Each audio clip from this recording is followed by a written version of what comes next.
Indian classes top 1 में आप लोगों का स्वागत है। आशा करते हैं कि आप लोग स्वस्थ होंगे, मस्त होंगे और पढ़ाई में व्यस्त होंगे। अगर इस चैनल पे आप नए हैं तो चैनल को सब्सक्राइब कर बेल आइकन ज़रूर ऑन कर लें ताकि इस तरह के वीडियो आपको मिलता रहे। तो इसमें हम लोग आज नागरिक इतिहास यानी पॉलिटी के पार्ट 3 में भारतीय राज्य व्यवस्था के पार्ट 3 का हम लोग बात करेंगे, जो बिहार शिक्षक भर्ती के लिए बहुत ही उपयोगी साबित होगा। तो ये आज पार्ट 3 हम लोग देखेंगे। पार्ट 2, पार्ट 1, पार्ट 2 पीछे लोड कर चुके हैं, जाकर वहाँ पे वीडियो देख सकते हैं। तो चलिए दोस्तों, समय न गंवाते हुए स्टार्ट करते हैं इस वीडियो को। तो आज इसमें हम लोग बात करेंगे, ध्यान देंगे। आज का पहला क्वेश्चन होगा, राज्य पुनर्गठन आयोग की स्थापना 1953 में कब हुआ दोस्तों? तो 1953 में हुआ। अगला क्वेश्चन है कि राज्य पुनर्गठन आयोग के अध्यक्ष थे, कौन थे दोस्तों? तो फजल अली राज्य पुनर्गठन आयोग के अध्यक्ष थे। अगला क्वेश्चन है, भाषा के आधार पर गठित प्रथम राज्य है, तो भाषा के आधार पर गठित प्रथम राज्य कौन है दोस्तों? तो ये है आपका कौन? आंध्र प्रदेश है। आंध्र प्रदेश का गठन किया गया 1 अक्टूबर 1953 को भाषा के आधार पर किया गया। ठीक है। अगला क्वेश्चन है, भाषा के आधार पर राज्यों का पुनर्गठन किया गया था 1956 में। कब? 1956 में किया गया था। अगला क्वेश्चन है, ध्यान देंगे, असम राज्य का गठन हुआ था, कब हुआ था दोस्तों? तो असम राज्य का गठन जो है ये हुआ था 1956 में। अगला क्वेश्चन है, सिक्किम को 22वां राज्य का दर्जा प्राप्त हुआ 36वां संविधान संशोधन 1975 के तहत। कब दोस्तों? 36वां संविधान संशोधन 1975 के तहत। अगला क्वेश्चन है, नागालैंड राज्य बना, तो नागालैंड राज्य कब बना दोस्तों? तो ये बना 13वां संविधान संशोधन 1962 के तहत। 13वां संविधान संशोधन 1962 के तहत ये राज्य बना। अगला क्वेश्चन है, गोवा 25वां राज्य कब बना दोस्तों? तो गोवा 25वां राज्य जो है 56वां संविधान संशोधन 1987 के तहत गोवा 25वां राज्य बना। अगला क्वेश्चन है, दिल्ली के राजधानी को पूर्ण दर्जा मिला था, तो ये दिल्ली के राजधानी को पूर्ण दर्जा मिला था दोस्तों 59वां संविधान संशोधन 1991 के तहत दिल्ली को राजधानी का पूर्ण दर्जा मिला था। अगला क्वेश्चन है, छत्तीसगढ़, उत्तराखंड व झारखंड की स्थापना कब हुआ था दोस्तों? तो छत्तीसगढ़, उत्तराखंड और झारखंड की स्थापना जो हुआ था ये हुआ था आपका क्रमशः 1 नवंबर, 9 नवंबर और 15 नवंबर को स्थापना हुआ था। अगला क्वेश्चन है, तेलंगाना राज्य का निर्माण हुआ था, कब हुआ था? तो 2 जून 2014 को जो है तेलंगाना राज्य का निर्माण हुआ था। अगला क्वेश्चन है, तो ये अलग विभाजित हुआ था किससे? आंध्र प्रदेश से विभाजित हुआ था। अगला क्वेश्चन है, संविधान की प्रभु सत्ता निहित है, किसमें निहित है दोस्तों? तो जनता में संविधान की प्रभु सत्ता निहित है। संविधान में संघीय व्यवस्था लिया गया है, कहाँ से लिया गया है दोस्तों? तो संविधान में संघीय व्यवस्था जो है ये लिया गया है कनाडा से लिया गया है। कहाँ से? कनाडा से। अगला क्वेश्चन है, मूल कर्तव्य लिया गया है, कहाँ से लिया गया है दोस्तों? तो मूल कर्तव्य जो है सोवियत संघ से लिया गया है। कहाँ से? सोवियत संघ से लिया गया है। अगला क्वेश्चन है, संसदीय शासन प्रणाली एकल नागरिकता एवं विधि निर्माण प्रक्रिया लिया गया है, ये लिया गया है दोस्तों कहाँ से? तो ये ब्रिटेन से लिया गया। अगला क्वेश्चन है, मूल या मौलिक अधिकार तथा न्यायिक पुनरीक्षण लिया गया है, अमेरिका के संविधान से लिया गया है। कहाँ से? अमेरिका के संविधान से लिया गया है। अगला क्वेश्चन है दोस्तों, भारतीय संविधान में विधि द्वारा स्थापित प्रक्रिया लिया गया है, तो भारतीय संविधान में विधि द्वारा स्थापित प्रक्रिया जापान से लिया गया है। कहाँ से? जापान से लिया गया। अगला क्वेश्चन है, ध्यान देंगे, राज्य नीति निर्देशक सिद्धांत तथा राष्ट्रपति निर्वाचन प्रणाली की प्रक्रिया लिया गया है, कहाँ से लिया गया है दोस्तों? तो ये आयरलैंड से लिया गया है। कहाँ से? आयरलैंड से लिया गया है, ध्यान देंगे। अगला क्वेश्चन है, भारत के संविधान में आपातकालीन उपबंध लिया गया है, तो भारत के संविधान में आपातकालीन उपबंध जो है जर्मनी के बीमर संविधान से लिया गया है। अगला क्वेश्चन है, संविधान संशोधन प्रक्रिया किस देश के संविधान से प्रभावित है? संविधान संशोधन की प्रक्रिया दक्षिण अमेरिका से क्या है? प्रभावित है। अगला क्वेश्चन है, संसद को संविधान में संशोधन करने की शक्ति प्रदान होता है, संसद को संविधान में संशोधन करने की शक्ति जो है अनुच्छेद जो है 368 और भाग 20 के तहत प्राप्त होता है। अगला क्वेश्चन है, संविधान में प्रथम संशोधन हुआ था 1951 में। कब हुआ था दोस्तों प्रथम संशोधन? 1951 में। अगला क्वेश्चन है, वर्तमान राज्य संघ तथा समवर्ती सूची के विषयों की संख्या कितना कौन कौन है? तो ये ध्यान देंगे, राज्य के 61 है, संघ में 100 है और समवर्ती सूची में विषयों की संख्या कितना है? 52 है। अगला क्वेश्चन है दोस्तों, समवर्ती सूची के विषयों पर विधि निर्माण की शक्ति प्राप्त है। तो समवर्ती सूची के विषयों पर विधि निर्माण की शक्ति जो है प्राप्त है, ये केंद्र और राज्य दोनों को प्राप्त है। अगला क्वेश्चन है, वन एवं पर्यावरण विषय है। तो ये किसकी विषय है? समवर्ती सूची का विषय है। किसमें है? समवर्ती सूची में। अगला क्वेश्चन है, समवर्ती सूची विषय लिया गया है। तो ये दोस्तों लिया गया ऑस्ट्रेलिया से लिया गया है। कहाँ से दोस्तों? ऑस्ट्रेलिया से लिया गया है। शिक्षा समाचार पत्र विषय किसमें है दोस्तों? समवर्ती सूची में। शिक्षा को राज्य सूची से समवर्ती सूची में स्थानांतरित किया गया 42वां संविधान संशोधन 1976 के तहत। 42वां संविधान संशोधन 1976 के तहत शिक्षा को राज्य सूची से समवर्ती सूची में स्थानांतरित किया गया। अगला क्वेश्चन है, पुलिस, पंचायती राज, भूमि सुधार, गैस, कृषि, कानून व्यवस्था विषय है। तो ये राज्य सूची में। किसमें दोस्तों? राज्य सूची में। अगला क्वेश्चन है, रेल, डाक, रक्षा, रेडियो, टेलीविजन, बैंकिंग, बीमा, जनगणना विषय संघ सूची में शामिल है। तो ध्यान देंगे, रेल, डाक, रक्षा, रेडियो, टेलीविजन, बैंकिंग, बीमा, जनगणना ये सब संघ सूची में शामिल है। अगला क्वेश्चन है, भारत में नागरिकता का प्रावधान है। भारत में एकल नागरिकता का प्रावधान है, ध्यान देंगे। अगला क्वेश्चन की ओर चलते हैं दोस्तों। तो ध्यान देंगे, एकल नागरिकता प्रभावित है, कहाँ से प्रभावित है? तो एकल नागरिकता प्रभावित है कथी से? ब्रिटेन से। अगला क्वेश्चन है, ब्रिटेन से लिया गया है। नागरिकता विषय है किसमें दोस्तों? तो संघ सूची में नागरिकता का विषय। अगला नागरिकता का उल्लेख है संविधान के भाग 2 के अंतर्गत अनुच्छेद 5 से 11 तक नागरिकता का उल्लेख है। अगला क्वेश्चन है दोस्तों, भारतीय नागरिकता प्राप्त की जा सकती है। तो भारतीय नागरिकता प्राप्त करने के तरीके हैं दोस्तों, जन्म से, वंश परंपरा से, पंजीकरण से, देशीकरण से तथा भूमि अर्जन से ये नागरिकता प्राप्त की जा सकती है। अगला क्वेश्चन है, पंजीकरण द्वारा नागरिकता प्राप्त करने के लिए भारत में निवास करना होता है। तो कितना दिन निवास करना होता है दोस्तों? तो 5 वर्ष तक निवास करना होता है। देशीकरण द्वारा नागरिकता प्राप्त करने के लिए भारत में निवास करना होता है, ये भी 5 वर्षों तक निवास करना होता है। अगला क्वेश्चन है, पहला नागरिक संशोधन बिल 1955 में क्या हुआ था?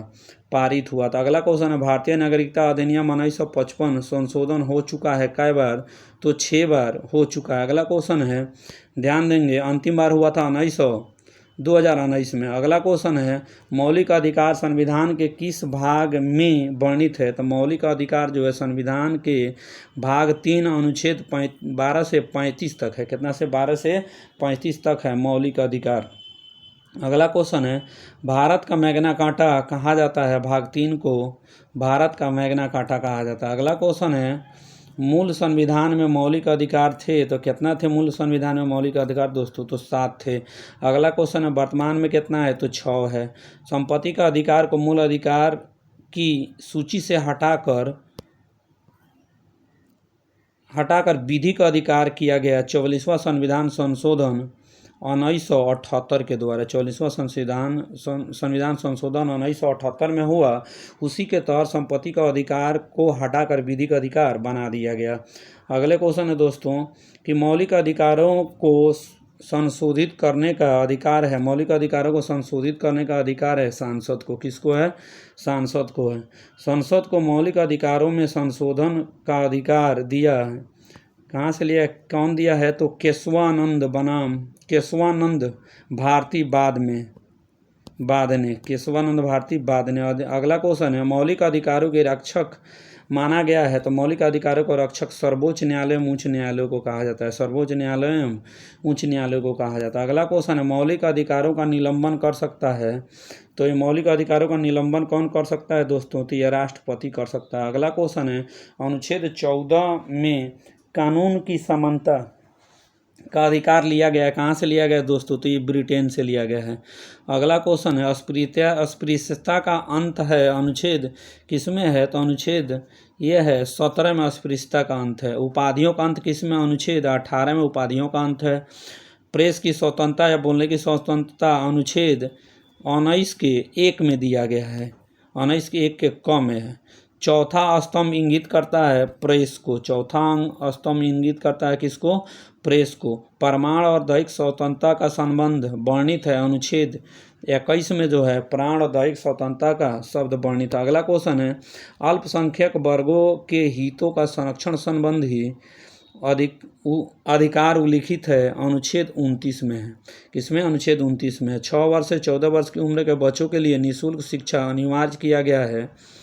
86वां संविधान संशोधन 2002 अनुच्छेद क में, 86वां संविधान संशोधन 2002 के द्वारा अनुच्छेद 21 के क में ये दिया गया है कि 6 से 14 वर्ष की उम्र के बच्चों के लिए जो है निःशुल्क अनिवार्य शिक्षा दिया जाएगा। अगला क्वेश्चन है, 86वां संविधान संशोधन द्वारा प्रस्तावित शिक्षा का अधिकार लागू हुआ 1 अप्रैल 2010 को क्या हुआ? लागू हुआ। अगला क्वेश्चन है, 14 वर्ष से कम आयु के बच्चों द्वारा जोखिम भरा काम प्रतिषेध किया गया है अनुच्छेद 24 में, यानी जोखिम भरे 14 वर्ष से कम आयु के बच्चों को जोखिम भरे काम नहीं कराया जा सकता है, इसका वर्णन अनुच्छेद 24 में है। अगला क्वेश्चन है, मौलिक अधिकारों को परिवर्तित करने हेतु अनुच्छेद 32 के तहत सर्वोच्च न्यायालय कितने प्रकार के रिट जारी कर सकता है? तो ये रिट जारी कर सकता है कई प्रकार का? 5 प्रकार का। अगला क्वेश्चन है दोस्तों, उच्चतम एवं उच्च न्यायालयों द्वारा जारी किए जाने वाले रीट की संख्या कितनी है? तो ये 5 है। कितना है? 5 है। बंदी प्रत्यक्षीकरण, परमादेश और प्रतिषेध, उत्प्रेषण तथा अधिकार परीक्षा है।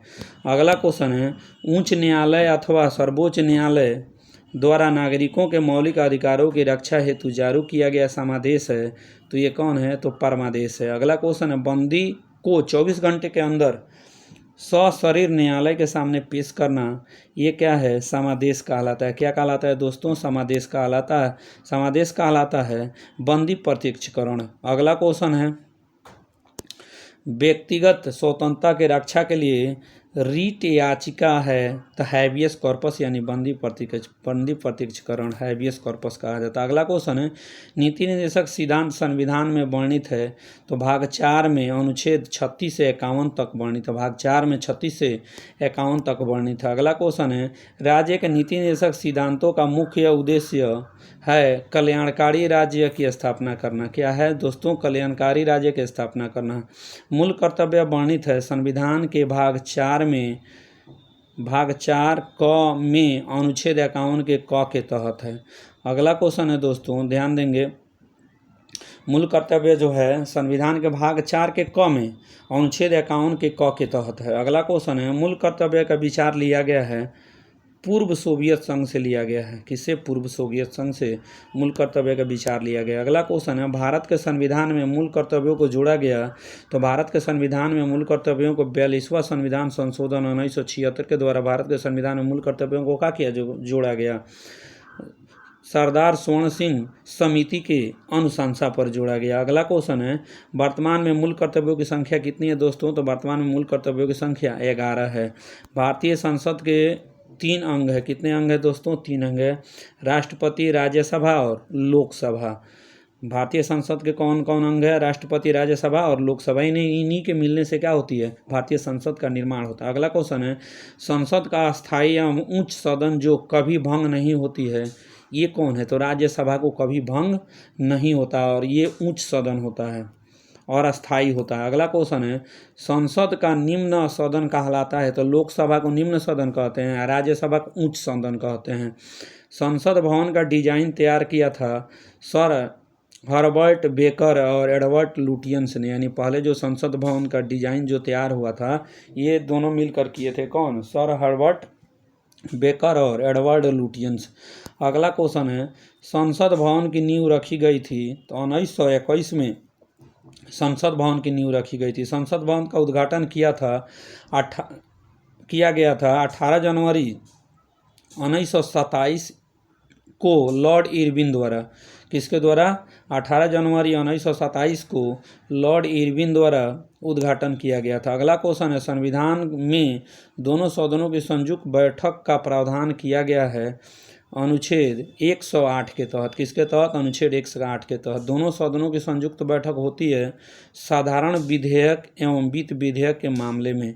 दोनों सदनों की संयुक्त बैठक होती है किस मामले में, तो ये होती है साधारण विधेयक और वित्त विधेयक के मामले में। अगला क्वेश्चन है दोस्तों, संसद के संयुक्त अधिवेशन बुलाता है, कौन बुलाता है, तो ये राष्ट्रपति जी बुलाते हैं। कौन, राष्ट्रपति जी। अगला क्वेश्चन है, संसद के संयुक्त अधिवेशन की अध्यक्षता करता है कौन, तो लोकसभा के अध्यक्ष जो है संसद की अध्यक्षता करता है। अगला क्वेश्चन है, संयुक्त अधिवेशन में निर्णय किस आधार पर लिए जाते हैं, तो बहुमत के आधार पर लिए जाते हैं। संयुक्त अधिवेशन में निर्णय बहुमत के आधार पर लिए जाता है। अगला क्वेश्चन है, संसद की कार्यवाही सूची में प्रथम विषय होता है तो प्रश्नकाल होता है। संसद की कार्यवाही सूची में प्रथम विषय क्या होता है दोस्तों, तो प्रश्नकाल होता है। अगला क्वेश्चन है, प्रश्नकाल की अवधि कितनी होती है, तो प्रश्नकाल की अवधि जो होती है दोस्तों 1 घंटा का होता है। अगला क्वेश्चन है, शून्यकाल प्रश्नकाल के बाद 12 बजे से 1 बजे के बीच होता है, तो ये शून्यकाल होता है, 12 बजे से 1 बजे के बीच होता है। अगला क्वेश्चन है, संसद के किसी सदस्य की सदस्यता समाप्त समझी जाती है यदि वह बिना सदन को सूचित किए अनुपस्थित रहता है। कितना दिन दोस्तों, तो ये 60 दिन अगर बिना सूचित किए अगर संसद की सदस्यता समाप्त हो सकती है, अगर बिना सूचित किए 60 दिन का होता है अनुपस्थित रहता है, तो उसकी सदस्यता 60 दिन के अंदर क्या हो जाएगी, समाप्त हो जाएगी, 7 दिन के बाद समाप्त हो जाएगी। अगला क्वेश्चन है, संसद की सदस्यता नहीं होने पर कोई मंत्री अपने पद पर बना रह सकता है, कितना दिन तक, तो 6 माह तक बना रह सकता है। संसद को 2 क्रमिक अधिवेशनों के बीच का अधिकतम अंतराल कितना होता है, तो दोस्तों तो ये भी कितना होता है, तो 6 माह का होता है। कितना होता है दोस्तों, तो 6 माह का होता है। ठीक है, तो दोस्तों इस वीडियो में हम लोग इतना ही बात करेंगे, फिर अगले वीडियो में पार्ट 4 में बात करेंगे इससे आगे। तब तक वीडियो देखने के लिए thank you for watching this video. अगर ये वीडियो अच्छा लगे तो लाइक एंड सब्सक्राइब जरूर करें। अगर इस चैनल पे आप नए हैं तो चैनल को सब्सक्राइब जरूर कर लें और अपने दोस्तों के पास शेयर जरूर करें। अगर